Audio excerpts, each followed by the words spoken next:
So thank you so much for coming to join me today.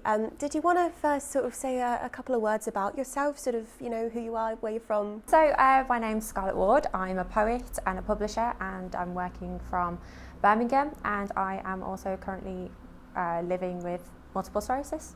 Okay, fantastic. Okay, so we'll dive right in. So first question. So what's the one thing that we'd need to know about you from your early life that sort of shaped who you are today? Oh wow! So I have always known that I'm a poet. I've always been drawn to like storytelling. When I was in year 6, we had an English class where we studied this one poem, The Highwayman, and it's an incredibly romantic poem about an outlaw who was like running from the police, and this woman like took her life to save him from being caught. And I just remember being like, oh my gosh, that's so beautiful, so romantic. And literally since that point, I've always kind of tried to like chase that feeling of, oh, you know, that like overpowering, overwhelming emotion that comes from reading a poem and creating poetry. So yeah, I've always been a writer, always been read to by my parents at bedtime, which I think is the point at which I was like, I found a comfort and yeah, just a real sense of like, yeah, this is what I love to do. I love to create these situations, and yeah, poetry has always been like part of my life. Absolutely. I mean, I suppose it's sort of a way to connect with yourself as well when you're young, like, and you're exploring who you are, and you've got these stories, and it's a way to sort of, you know, go into the depth of emotion and sort of see who you are. Yeah, absolutely. Like, poetry is really cathartic. So if you're having an emotion and you perhaps need to like figure it out, I find it really helps to like journal for like starts. Love a journal, yes. Just get your emotions out on the page, and like seeing how your feelings are mapped out kind of helps you communicate those feelings back to yourself in a way that you can kind of understand and digest. And it might not always be the best poetry, but that's okay. You know, you don't have to create on that are going to be on the stage. Sometimes it's enough just to write for yourself, and I think that's a really important thing that sometimes we forget. You know, in the pursuit of the perfect poem, we always have to go back to that, like, why are we doing it? We're doing it to communicate with ourselves. Right, you have to shut that inner critic off and just be like, what do I actually feel? And yeah, like you say, be true to yourself. Yeah, like a poem is a conversation between the poet and themselves, and the reader is kind of overhearing that communication. Yeah. And I think you always have to bear that in mind, like as a reader as well. Yeah. But yeah, there's a whole communication process going on, and it's very cathartic. So how would you describe yourself in one word?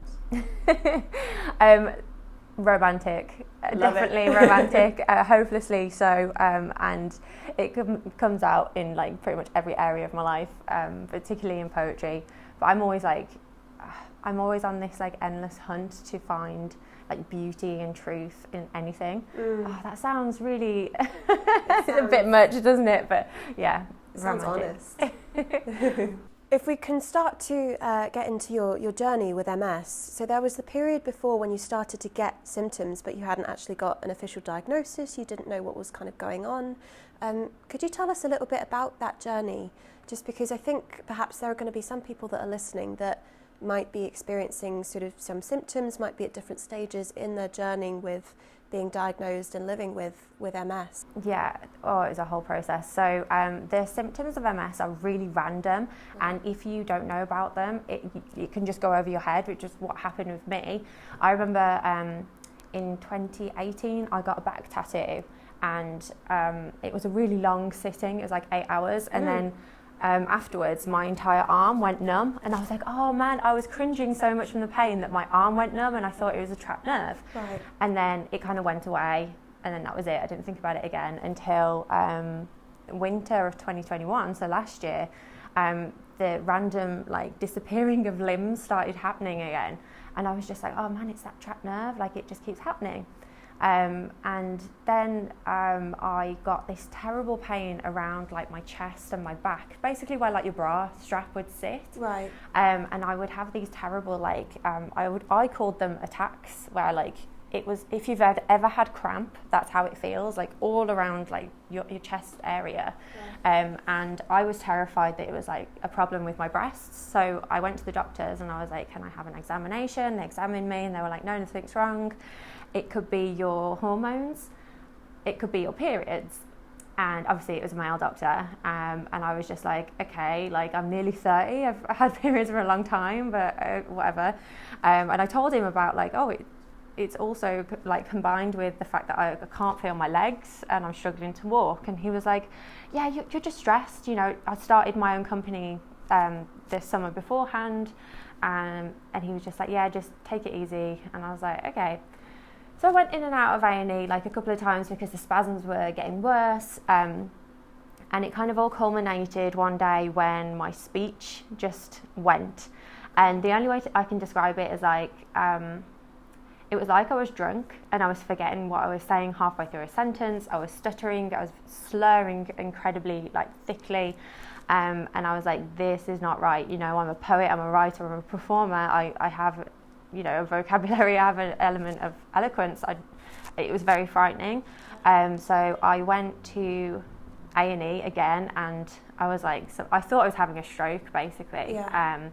And they kept me in overnight, and they were just like, and you know, with some rest I got a little bit better. My speech wasn't so thick, so the next day I was like, can I go home? Because I teach poetry workshops, and I had this cohort of students that were performing on the Sunday. And I was just like, I need to go and see them, I need to go for like support them. So I remember turning up to, I went home, discharged myself, which was really stupid, went and watched their gig, and then my speech went completely, it just like, and I couldn't understand what anyone was saying to me. And then I got home and I was just like, this is something wrong. I'll definitely get in touch with my doctor later. But I was like, I'll just have a drink and I'll have a sandwich and I'll calm down. And then I realised that I couldn't swallow anything, and that I'd completely gone. And by the time I like walked to my car, my legs, not only sensation had gone, but like any kind of like strength in my legs had gone. I couldn't walk. By the time I got to the hospital, I was probably about an hour away from completely like falling into a coma. And then I was in intensive care for 5 days. So yeah, coming back to your question, like the difficulty of being believed or like understanding the symptoms, it's because those symptoms are so random and they're just so like, you know, you couldn't put the pieces together if you weren't a doctor, and even doctors struggle with it. Right. So I suppose those symptoms can come with 100 different things as well, and you wouldn't necessarily think, I mean, perhaps it might be the assumption of, you know, some people that because, you know, you're young, you're healthy, you know, it can't be that sort of thing. You don't expect it suddenly to hit you like a ton of bricks like that. Yeah, absolutely. So I was 28 when I was diagnosed, yeah, you don't think anything like that's going to happen. I mean, I smoked and drank a little bit, but like I otherwise had a really healthy lifestyle. You know, I'm a horse girl. I love like forest walks. I'm an actively fit person. But it is an invisible disability. You can't see what's going on. And it was only after I had my MRI scan, they saw these like big old holes in my brain, right? Where like my immune system attacks my brain. So that is essentially what MS is. It's your immune system that identifies like your brain and your spinal cord to be like the enemy. I think part of me is like quite grateful that I did have such a violent relapse, because I know some people really struggle in terms of like they have to have spinal like a spinal puncture to take like a sample to get tests, whereas I was literally like on a bed unconscious for 5 days. They were like, this girl has got MS. She definitely has, no questions asked. So once I shouldn't have had to get to that point. I should have been believed beforehand. MS unfortunately does affect primarily women, but it affects men as well. But because of that like bias towards women, I think a lot of people aren't diagnosed straight away, and a lot of people wait a really long time to get diagnosed. Yeah, so. Absolutely. I suppose the quicker the better. But maybe it's something that you put off somewhat if you're even afraid of the symptoms, or if you're maybe have a family history or something. But I suppose knowledge is power, isn't it? You can do something with the knowledge. You can move forward in some way rather than think, oh, I'll go later, or... Yeah, and that's such an important point, that you bring up earlier, because I think as women in any industry, we always have this in the back of our minds that we have to prove ourselves, right? Because of historically male-dominated society. I mean, me personally, I can only speak for myself, but I've always been a workaholic because I felt like I have to push myself, I have to prove myself. Oh, yeah. So I established my company the summer beforehand, and stress can be a major trigger, and I'll talk a little bit more about the triggers later on, but stress being the biggest one. I think I pushed myself so hard in setting up my company and doing all that it did exacerbate it. I mean, it didn't give me multiple sclerosis, no one knows why it happens, but it definitely did trigger that. And I think this phenomena of women putting off going to the doctors and getting themselves checked out, it is something that needs to be addressed. We're not looking after ourselves, and we're always thinking, no, we need to work harder, we need to push through it. Right. It's better to err on the side of caution than to leave something too late, and then there's a real problem to mop up. Yeah. To mop up, I love that. Yeah, literally. Way. Yeah, and MS is progressive, so the sooner you can get treatment, the better, really. Absolutely. To stop the disease progressing. Mm-hmm. So, speaking with your early journey post-diagnosis for your MS, it's an incredibly, it seems on one level obvious question to ask, but I mean, how did you feel?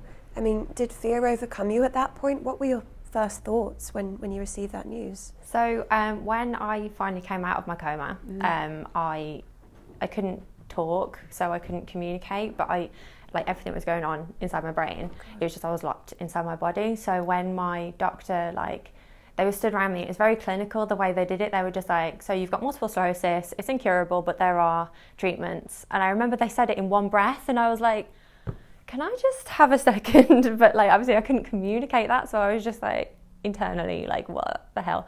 And yeah, so it was a lot. I mean, I had my suspicions about MS before my coma, so it was something that I had in the back of my mind, but hearing someone say that it's a lot to take on. And yeah, my initial thought was oh my God, I'm going to be like this forever. And I had a little chart where I could point to letters, and I managed to sign out will I ever talk again? And the doctor was we don't know. Because they have to say that. They have to say right. They can't say yes or no, in case it comes. Yeah. Right, yeah. And they were just we don't know. And I remember sitting there being I am. I am. So I had speech therapy and all that kind of thing. But yeah, in terms of the immediate aftermath of being diagnosed, I just felt really lonely. So I was on the ward. I couldn't really have my mum and dad come see me. It was an open ward with different people, and the girls in my ward actually were really lovely, but I couldn't communicate with them. So yeah, it was that feeling of isolation. I was I'm 28, my life is just starting, what is going on? And I remember thinking am I going to die? Is this terminal? And I just had no information. So I did what every good millennial does, and I went on Instagram. Nice, and I was hashtag multiple sclerosis, which was simultaneously the worst thing and the best thing, because there was a lot of information that terrified me, but there was also a really, really good community, and that's what really kind of pulled me out of this oh God, what am I going to do kind of frame of mind, because there were people posting joke reels, and I was okay, there's these young people who look like me, they've been diagnosed, and they're it's a very ableist term, but I was am I going to live a normal life? And that internalized ableism was something that I'm constantly checking and overcoming, because that is ingrained in all of us, able-bodied people. And it was overnight, so I had an able body, and then all of a sudden it was I inherited this body with different energy skills, different abilities. Yeah, sorry, I've waffled a lot at you. It's all good waffle. Yeah. So yeah, basically the immediate aftermath, I felt very, very isolated, very frightened.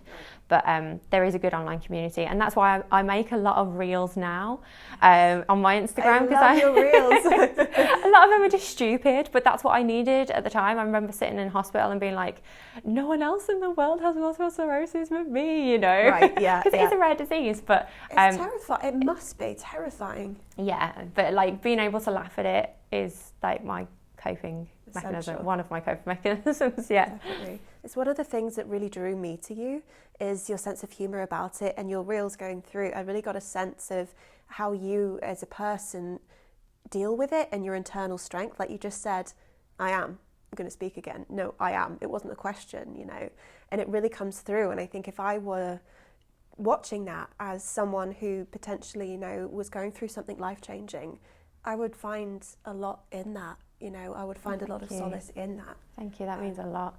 So I quickly realised you have to have a sense of humour about everything, because like if you, on your worst days, you just have to go, oh, this is a bit crap, isn't it? Like you just have to laugh at it.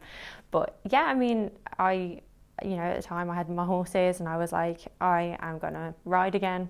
Like I remember having my physical therapy, like the doctors walking me up and down stairs, and I was like, I'm doing this because I'm going to get back on my horse again. And that was like my motivation. But yeah, and needing to speak, like it was a really tough slog getting my speech back, because it wasn't just a case of like, okay, they gave me medicine. It's steroids essentially. So when your immune system attacks your brain, it inflames, and that can cause all kinds of nasty problems. So they give you steroids to bring the inflammation down. And there's other things you can do, like your dietary requirements. You know, you can eat a lot of anti-inflammatory stuff, blah, blah, blah. But yeah, so, but my whole face was essentially paralysed. So I had to learn to use my tongue again, which is why I couldn't swallow as well. I was on an ice cream diet at one point, which was great. I'm not going to lie. There are worse diets, but so you can only have ice cream, and like every time the dinner people came round, there was like a pile of ice cream pots. But so I had to learn to use those muscles again and like train them up, and do all kinds of like elocution exercises. But yeah, I was like, I'm a poet. I am going to get my voice back, and I felt a little bit like, you know, the Little Mermaid when she can't talk. that's how it felt. It was and sometimes now like when I get tired, my brain fog will kick in and my speech will get a bit slow. And at first I found that really, really triggering, because I was like, oh God, I'm going to lose my voice again. And now I'm kind of getting to the point where I'm like, okay, no, that just means I need to go to bed. So like another coping mechanism, as well as having a humour, is just kind of like learning your body and learning to be in touch with what it needs and being able to give yourself that. Absolutely. That makes sense. Yeah, you're sort of, as you say, you've inherited a body overnight, so you're learning how it works and what it needs and how to best look after it so that you can do the things that you want to do as well. So I thought this is an interesting question. Has the way that you relate to your body sort of changed in the way of sort of the way you think of yourself, or the way you relate to yourself, or is it purely like a physical management thing? You know, I have to do X exercise and X diet. Or... I like that. It's seen as like a to-do list. Like, management. That's a really good way of putting it. Actually, seeing like. So when I was like trapped in my body, I realised that like your mind and your body are so separate. Like I couldn't talk, but I was having these thoughts, and like it was all going on upstairs. So, do you know what I mean? So I think looking after your body as like a maintenance thing is really important. But yeah, my relationship with my body really did change. So I've always had like struggles with like eating and like my physical projection of how I look. But when I literally could not eat for like 19 days, I was on a tube went up my nose and into my belly. Like when that came out, my relationship to food was completely changed, and like my relationship to my body, what it can do for me, rather than I focus on what it can do rather than like bullying it into looking a certain way. And like I still have those thoughts, for sure. Like we're in this kind of society that does that to women, unfortunately, and men and other genders. But I genuinely felt like it was a kind of factory reset for me. Right. And now I'm just like, oh man, for the week after I came back from hospital, when I was able to eat food again, everything was like, So everything good. was delicious. Everything was like, yeah, amazing. But yeah, like being able to focus on like taking care of my body and knowing when to call it a day. That's a really hard one I'm still struggling with. Like just the other day there was a poetry event and then there was like a live gig in poetry afterwards, and I went to the book launch and my body was just like so tired. It was like screaming at me, go home. But I really wanted to go to this gig afterwards. But I did. I went home and I was just like, I was so glad that I did that for myself. So yeah, learning those boundaries, it is a whole process. But I guess like that, it could be like that for anyone. I mean, do you struggle with that as well? Oh God, yeah. Yeah. If I don't stop myself, like yesterday I was working on things for this today and meetings and whatever, and I was just like, you're task focused, I find. And you know, when I'm at the end of the task, then I want to have a break. But I'm 3 hours in and I'm like, I need to take the dog for a quick stroll, because otherwise I'm literally just cross-eyed in front of my laptop. Like I need to give myself a break, have a glass of water, and if I'm not disciplined with that, which I'll be honest, sometimes and maybe often, not often enough do I stop, and I end up regretting it and being stressed, and my shoulders are up here at the end of the day. Yeah, and your jaw's like, yeah, all the tension on the edge. Like it's a battle with anyone. It is. And don't you think it's crazy that like the most simple one thing that all life forms need is water, right? And we have to have apps that remind us to drink like, water. Yeah. Like any other living thing knows how to do that, but we have like overridden that basic urge to drink water because we're focused on our work. It's ridiculous, isn't it? It is. Capitalism has a lot to answer for. Oh God, it really does. So it was really interesting earlier when you were talking about that kind of internalized ableism that perhaps we all have to some, extent. And I think for the most part, it's largely unexamined as well. We don't actually realise we have it. What's your journey with your kind of internalized ableism? Yeah, so it's something that I was aware of kind of in the immediate aftermath of like starting to recover from what happened. I remember when I was on my way into hospital just before my coma, like I was crying and saying like, I don't want to be in a wheelchair, I don't want to be in a wheelchair. That's the last thing I remember actually, was like saying that over and over. And when I was starting to learn to speak again, I constantly was asking my friends like, do I sound stupid? Right. And it was a real chip on my shoulder that I had, because I think a couple of nurses treated me a little bit like, because I couldn't talk, they treated me a little bit differently, and I had this real thing of like, I'm smart and they're treating me like differently because I can't communicate, and it was really frustrating. But one of my really good friends, Tiffany, she messaged me and she was like, why do you think you sound stupid? And I was like, yeah, like that was a nail on the head. And it's because I had this like unrecognized ableism of like, or this preconceived idea of how people talk, how they present themselves in relation to like their intelligence and therefore their worth. Right. And that was really horrible. And that I was like, wow, I had that thought and I didn't realize I had it. And like now, like a wheelchair, it gives someone their freedom, saying they're stuck in a wheelchair. It's a terrible phrase, because that wheelchair means that they can go out, it gives them that freedom and that liberty. So it is something that I am constantly overcoming and something that I'm constantly trying to unpick from my life, because MS is progressive and it is incurable. So who knows, like in 20 years time, I might be like that. I might be unable to communicate, and I might be like unable to walk. And yeah, so it really kind of made me face my mortality, and also these ideas of like what a person is worth, and like, unpick these lessons that we've been taught in society by capitalism, by the patriarchy, by so many different elements of what a person is worth. And yeah, it was difficult when my friend Tiff said that. I was like, man, I'm so grateful that she'd said that, because she didn't outright say that's really ableist. She just questioned it. Right. And then it made me go, oh, like that was really ableist. Yeah. But yeah, it is something, and I think it's true also to be aware of your ableist language, but also be like, I'm frightened of being in a wheelchair. I'm frightened of being unable to do the things that I am now able to do.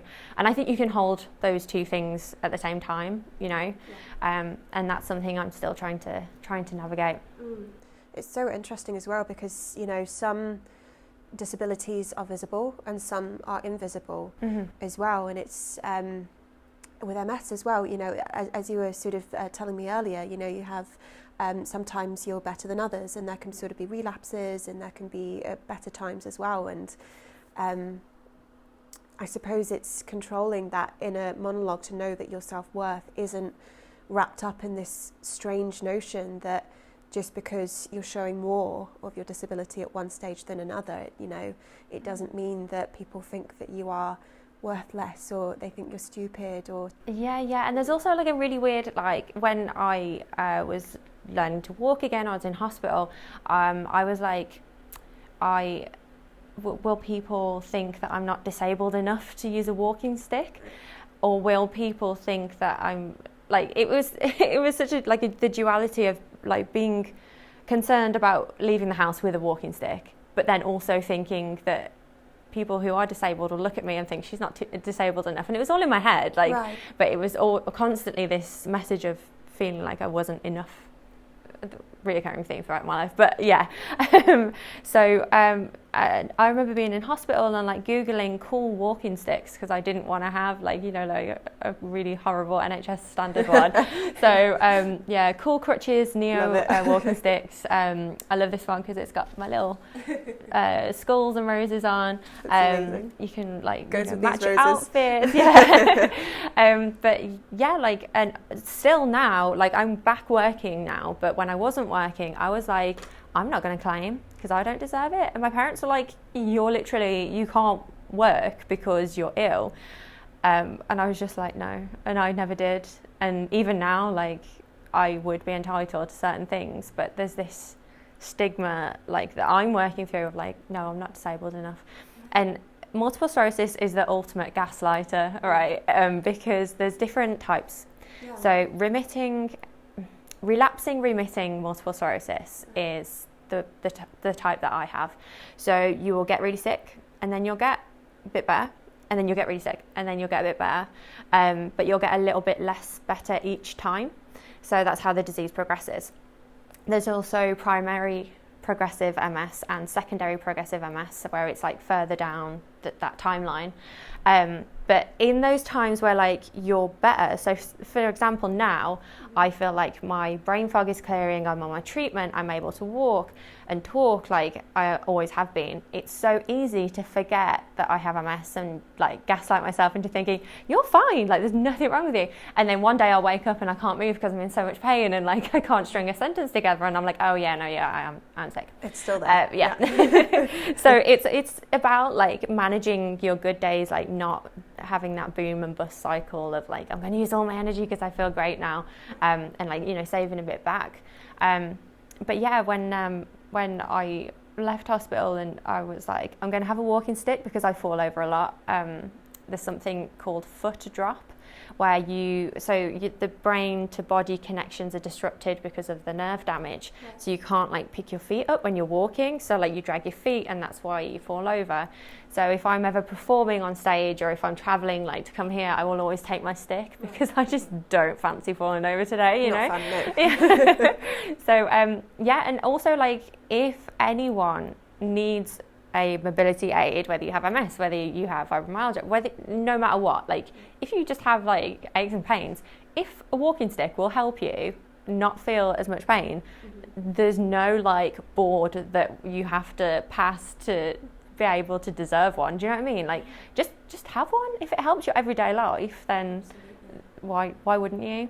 But yeah, I think there's this stigma attached to having these mobility aids. Like my other friend Scarlett, she messaged me and she was like, oh, I bought one and now my like walking around so much easier, and like she's got this amazing like blue sparkly one, and I was like, yes babe, that's what you need. Like if it helps you, why wouldn't you get one? Absolutely. And you can get so many amazing ones these days. You know, you can literally match them to your outfit if you want to. Yeah, like I have a really bright orange one, and it's like, it looks kind of glittery, and I always get comments on it. Love it. And it's become like an accessory now, you know. I match my outfit to my walking stick.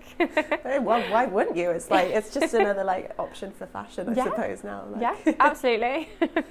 So after your recovery, so you spent some time, you know, building up your muscles, building up your skills, and sort of building your confidence again, I suppose, on one level. And you've got your sort of return to your normal life as such, and your return to work. So how was that kind of journey for you, returning? Well, I was really keen to get back to work, so I started my own publishing company the summer beforehand, and we had a poets pamphlet that was coming out in the next couple of months, and I was just like, I can't let her down, I can't let the community down, so I was really keen to get back to it. But not only could I not really talk, I couldn't read, so it was just like too many letters like going into my brain at once, and I just couldn't do it. So my sister was literally answering emails for me, helping me format the book that was coming out. But I felt really passionately about getting back to what I was doing, and I'm a writer myself as well, so everything revolved around words, and I was like, I need to get this back. And like the brain fog as well, I had to kind of expand my vocabulary again. Right. And yeah, so that took a little while, but I'm really passionate about what I do, about poetry publishing side of things. So it gave me something to focus on as well that wasn't health related stuff. I could just like disappear into my little office and focus on that. So it's a welcome distraction after everything. You're like, right, now we're going to do something that I love. Yeah, absolutely. Like I just had enough of like medical jargon. Like I bought loads of makeup, I bought loads of clothes, I did my hair every day, like immaculately. You know, you have to fake it till you make it, you know. Gotcha. I had to put this like confidence on, even though I was like, oh my God, what's going to happen to my life now? I was just like, no, you have to show up, you have to put on, and then when you start to act confident, you kind of trick yourself into believing it. Right. And I've seen this on like Instagram, so much people saying, oh yeah, fake it till you make it. I never believed it, but it's true. Power pose, that's the thing, yeah, isn't it? You're like, I will be confident. yeah, for sure. I describe it as like my brain thawing. So once it started to melt and I started to get back to my usual level of ability, we released Sally Ann Rock's pamphlet, which is called Salt and Metal. And so Sally Ann is a poet that I've worked with for a long time. We're good friends, and I always knew that I wanted to publish her pamphlet. And it was the first pamphlet, like single poet pamphlet that we released through Form Press. So that was really exciting. So it was like, you know, gave me something to focus on, something to work towards. We had the book launch and Waterstones in the Bullring, so it was incredible. Yeah, it was really exciting. So it kind of went from not being able to do anything to just being like, okay, you've got to work on it now, get back to your passion. And I really feel like, it's going to sound so cliche when I say it, but I feel like poetry saved me. You know, it gave me something. So if you were going to give somebody who is, you know, going through MS, you know, some advice about how to make that jump to go back to work and start to get back to their normality, you know, what are the first steps that you'd advise? I would say just to be kind to yourself, take it slowly, realise that you're not put on this earth to be productive. Like, you just have to take everything at your own pace, and it's so easier said than done. But yeah, just looking after yourself, taking it slow. I know that I was very privileged to be in a place of work that I enjoyed and like is my passion, you know, it's my own company. I know that not everyone is lucky enough to be able to do that, and getting back to work it's a very personal thing. You know, you have to recognise your limits. Some people are unable to work. I found that my treatment, so I was put on a treatment called Ocrevus. Okay. Ocrevus, and it's not meant to reverse the damage that's done, it's meant to stop any further damage, but I definitely found my symptoms were lessened when I had it. So I would have like pins and needles in my feet all the time, my hands, and like now it's fine. And I get pins and needles if I'm tired and need to go to bed. So yeah, like getting on treatment was a real turning point for me. So when you're newly diagnosed, everything feels really far away. So you'll get diagnosed and then you'll have like your talk with your neurologist and your team about treatment, and then that you might not get it for another 6 months.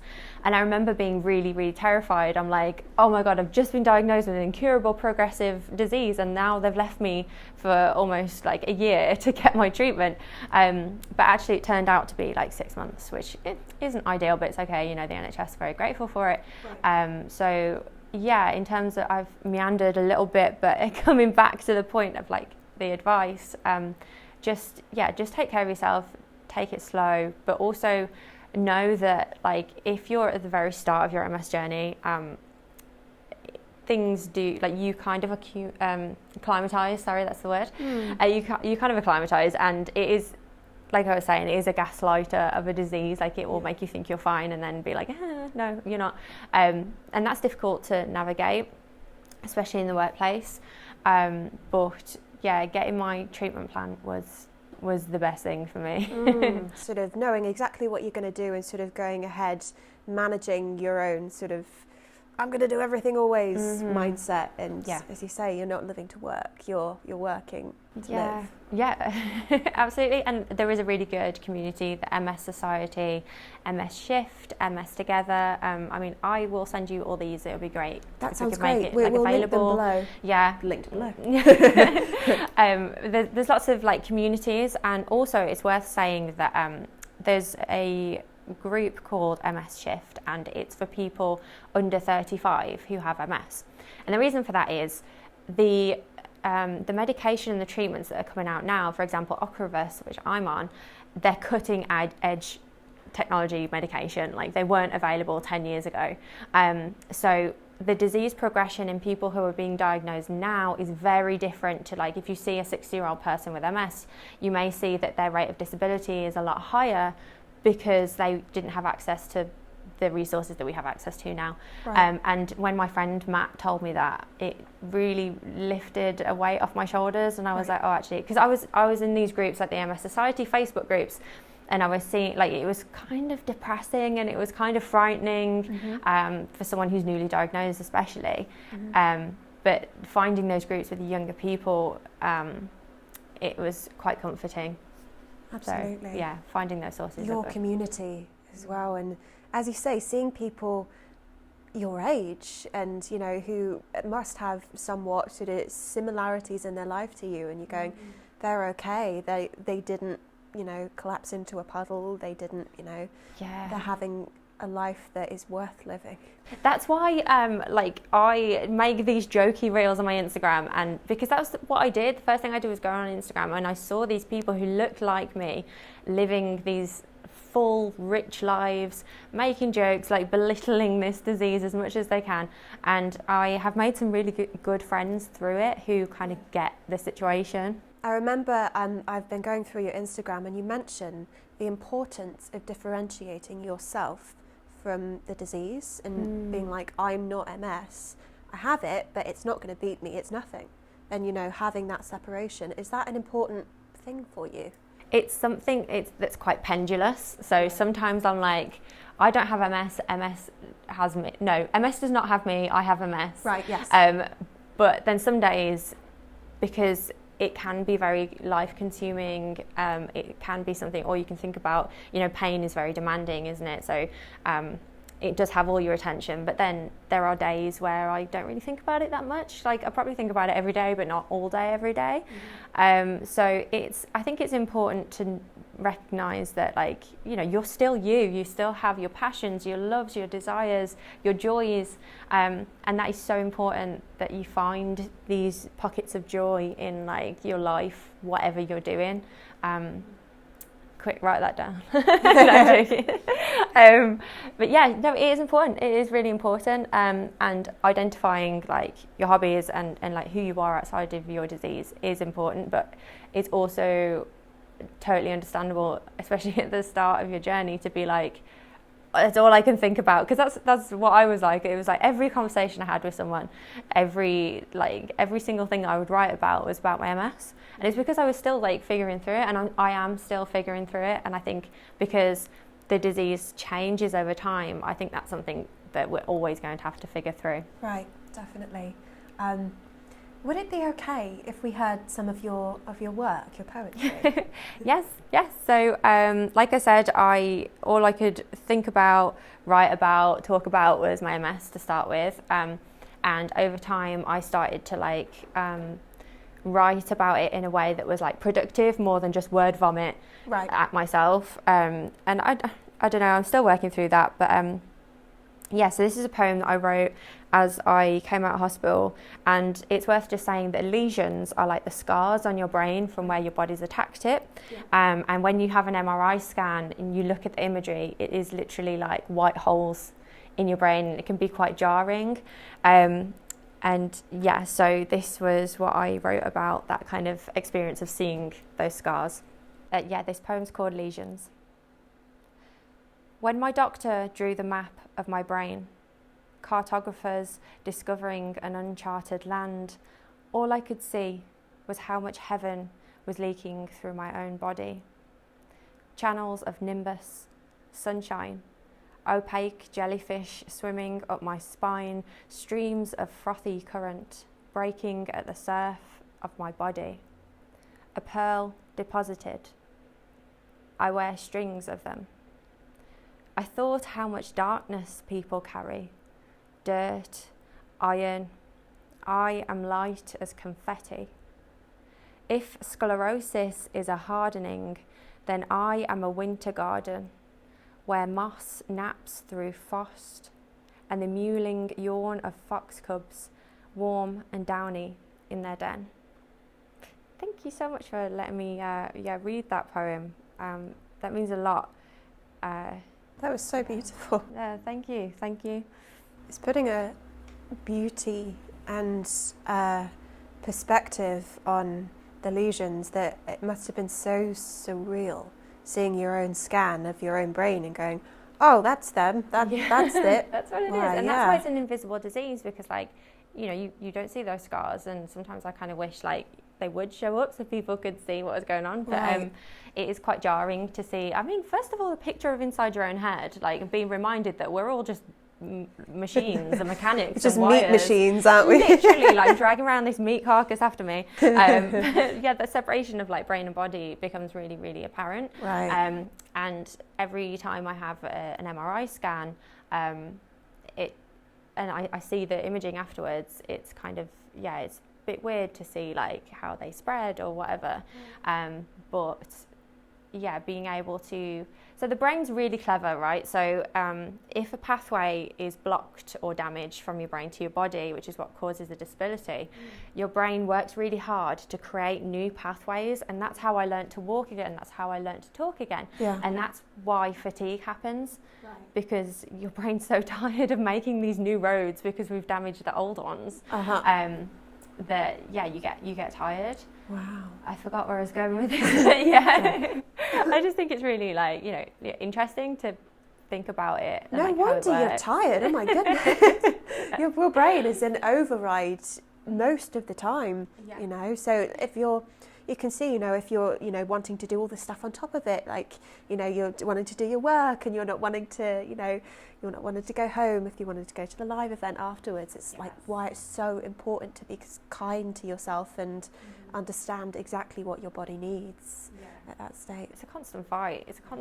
Because especially when you are disabled so quickly and overnight, as I was, it's so hard to be angry and frustrated and be I wish I had my old body back. And I have had those times where I've just screamed that into my pillow, and it's okay to be angry at that. It's okay to be frustrated, because you are grieving the loss of your old life. I mean, I lost my house because I couldn't work.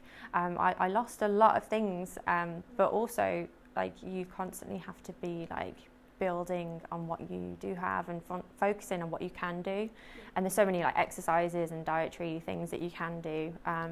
Vitamin D is a really important one.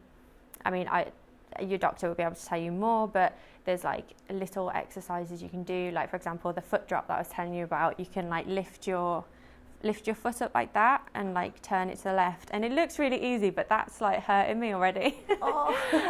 So yeah, you do like so many seconds, but yeah, there's a lot, and that helped me feel more in control. Right. To be like, okay, there's little things that I can do to combat this. Absolutely, to keep yourself well for as long as possible and extend those periods of good times, and be able to accept, you know, to the extent that I don't even pretend to understand how that, you know, the strength that must take to accept, to just accept the bad times as they come and roll with it. So I, for one, am incredibly inspired by your Instagram. I've sort of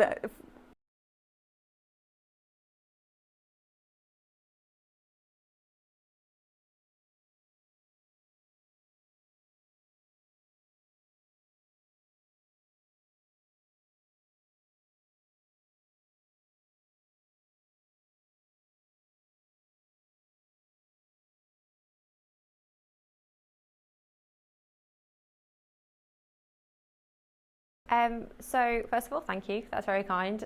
Also, like, I'm just a person who is just doing things. You know what I mean? Like, I think it's really important, and I think you do this really well. You know, not to make something inspiration porn. You know, and I think it's really great that you're having these kind of conversations and you're talking and you're navigating that kind of thing. And I'm just literally someone who's trying to navigate an illness, you know.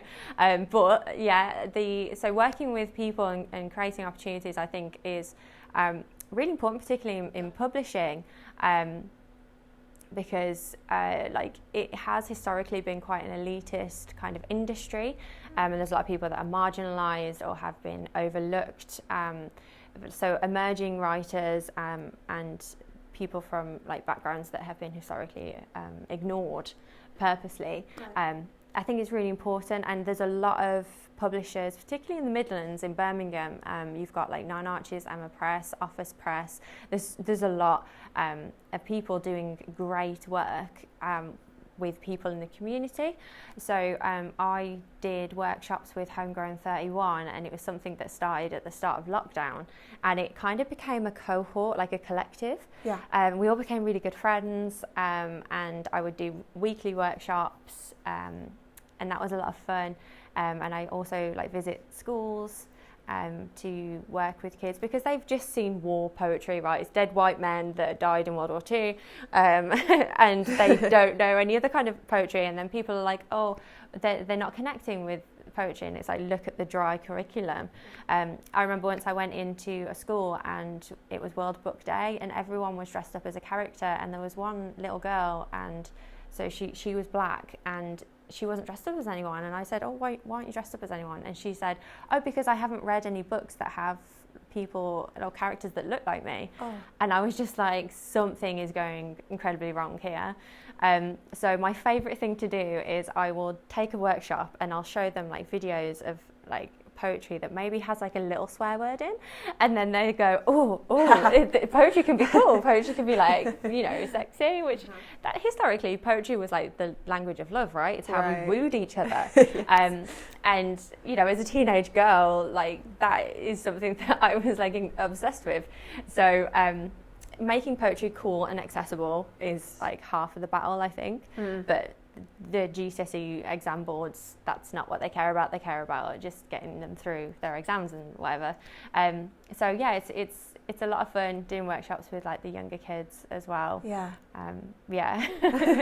There's just a little swear word. It's not a bad one. It makes it so accessible though, because you're like, oh, actually this might be something, you know, because at that stage you want to like push the boundaries, don't you? You want to be edgy. You don't want to just be good all the time. You're learning to have your own autonomy. Yes. It's so important to see people that look like you as well in poetry, in something that you're aspiring to be. If you don't see people that look like you, how on earth do you know that you can do that as well? It just can't be underestimated, that. Absolutely. And like, contemporary poetry is so lively. There's so much that's going on, and these kids are just being spoon-fed dead white poets, and it's like, they can't understand, like, you know, the language just isn't accessible. And yeah, it's important to have like an awareness of that, but like, there's a rich culture of like diversity in poetry, and things are changing. Like, there's a lot of like stuff being published now from like all over everywhere, and yeah, I have experience of Midlands poetry, particularly, and there's a lot of publishers doing really great things, and a lot of like women-led publishers. So like I said, Nine Arches Press, led by Jane Kamain, the Emma Press. There's a lot of like really strong women characters in the Midlands that I really look up to, and trying to follow in the footsteps a little bit. Absolutely, yeah. One thing that I've noticed about your online presence, especially, is just how honest you are, because some of the videos that you've put up on your Instagram have been you in your first stages of recovery, just after you came out of your coma, and you were just learning to do all of these basic skills again, and it's so raw, and I found that so touching. What is it like sharing such a personal journey with the world? Well, I know on a personal level, like, it was kind of a way of me scrapbooking my progress so that I could look back on it. And I knew that that's what I wanted to get from like why I took that footage initially, why my family was around me, like, taking pictures of my progress, so that I could look back and say, oh, my speech is so much better today than it was 2 days ago. Yes. But then I am chronically online anyway. I always have been, and it was a way of me to like reach out to people, because like I say, I was really lonely in hospital, and sharing my story felt like a way of like reaching out to people, whether it was my friends or the wider community of like chronically ill people. But I mean, I'll be honest, the mental toll of looking back at those videos now, I can't watch it. At first, I used to obsessively watch them, and I don't know why. I'm still figuring that out. But I would watch them all the time, and get really upset about it. And now I'm like, no, you can't, because I do have PTSD, I have medical trauma, and that's a really important thing to talk about as well, because when you come out of hospital and you've been in hospital for so long, it's so frightening. It's like a culture clash. Even though I was only in hospital for like a month, like it was so scary coming out, not having that support around me, like of someone bringing my breakfast every day, giving me medicine. So when I watch those videos now, I have these flashbacks, and I'm like transported, and I can feel like as though I'm there. And that's something as well, like if you're recently diagnosed with MS, like get mental support as well, and don't like diminish that, because it is so important. And don't think like, oh no, I've got bigger things, like bigger fish to fry, like I did, and then realised like I was having flashbacks over a song, because it was Valentine's weekend, right, when I was coming out of my coma. So there was this one song, and it's the Twilight song, and I love Twilight, and it's ruined Twilight for me. Whenever it's on the radio, like, it does trigger me, and it takes me back to that place. And I remember the girl Laura, who was on the same ward as me, I couldn't talk, but I would like scream, cry when this song came on, and she would like run over to the radio and turn it off, and she was like, no, she can't listen to this song. And like, I couldn't talk to express my gratitude, but like, I will always be grateful to that like random girl that was in hospital at the same time as me. But anyway, so like the mental toll can be quite extreme. So yeah, definitely get help for that. I forgot the question. It was just sharing that honest the footage. Yourself. So I can't really watch that anymore, but I think it is important to be on, like, to take that online. It's not, not everyone has to. There's no responsibility to do that, but I've always been in the kind of frame of mind of, if I can help other people, it will help.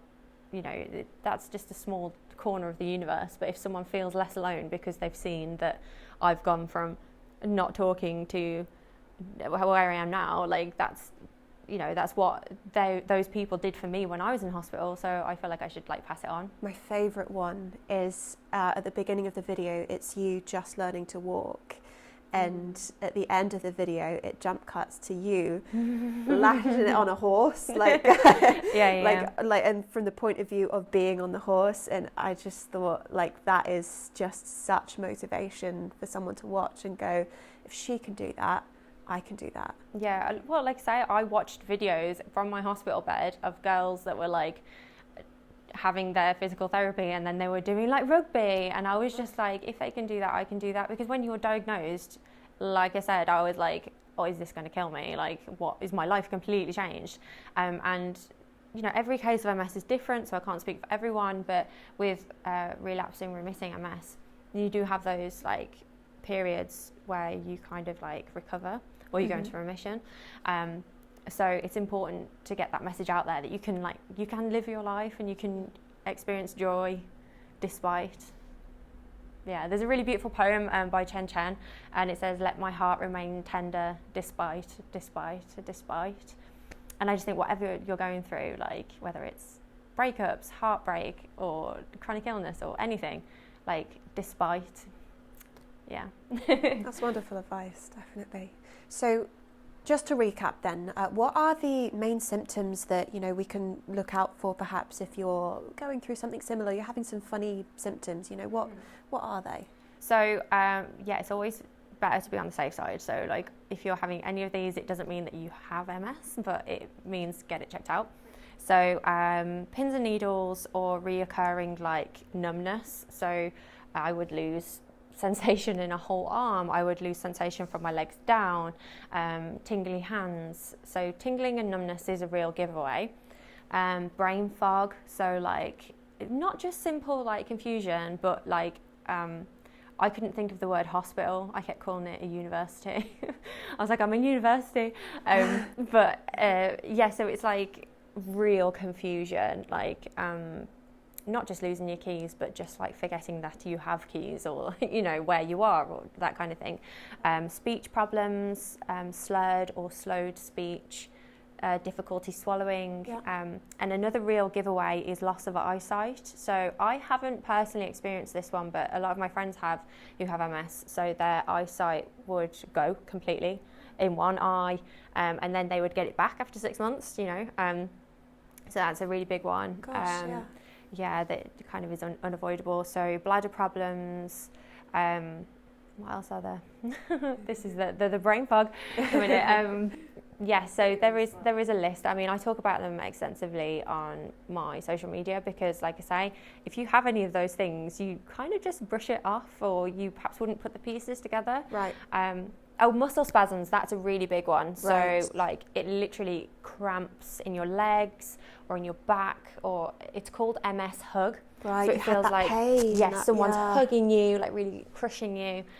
That's a really, really big giveaway. And foot drop, so that inability to like lift your foot up, because those like nerves from are damaged between your brain and your body. So yeah, dragging your feet when you walk is another big one. Okay. So Scarlett, what's next for you? So I am working on a new book of my own. Fantastic. Yeah, so I'm kind of exploring, without giving too much away, because I haven't found a publisher for it yet, but I'm working on that.